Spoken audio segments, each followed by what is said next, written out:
বেশ তো গরম পড়েই গেছে, সেই জন্য একদম নাজেহাল অবস্থা, ঘেমে একাকার।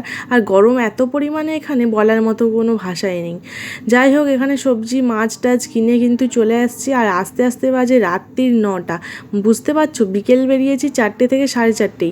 আমরা গিয়েছিলাম ডিমার্ট, সবজি বাজার, মাছ বাজারে, আর কিছু ফলও নিয়ে এসেছি। আস্তে আস্তে অনেকটাই লেট হয়ে গেছে, যেহেতু রাত্রির 9টা বাজে, অনেকটা খিদেও লেগে গেছে। এদিকে আয়ানসোনাকেও নিয়ে গেছিলাম, ওরও খিদে লেগে গেছে, ওকে ফ্রেশ ট্রেশ করিয়ে খাইয়ে দিয়েছি।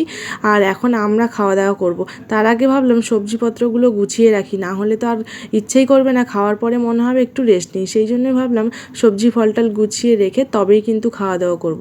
চলো এখন ঝটপট করে ওগুলো ফ্রিজের মধ্যে ভরে দেবো, যেহেতু অনেক কটা দিন চালাতে হবে, সেই জন্য চালাতে মানে আবার কিছু কম পড়লে এখান থেকে নিই, না হলে চেষ্টা করি দূরের ওই বাজার থেকেই নিয়ে আসার। ওখানে কিন্তু টাটকা টাটকা বেশ সবজি পাওয়া যায়, দেখে তোমরা বুঝতেই পারছো। আর আজকে রাতে খেলাম ফ্রায়েড রাইসের চিলি চিকেন, যেটা সকালে বানিয়েছিলাম, বেশ কিন্তু টেস্টি হয়েছিল। আজকের এই খাবারটাই হচ্ছে আমাদের রাতের ডিনার। আর তোমরা কারা কারা শিবরাত্রি করেছো অবশ্যই কমেন্ট করে জানিও, আর তোমরা কোথায় কোথায় জল ঢালতে যাচ্ছো অবশ্যই জানিও।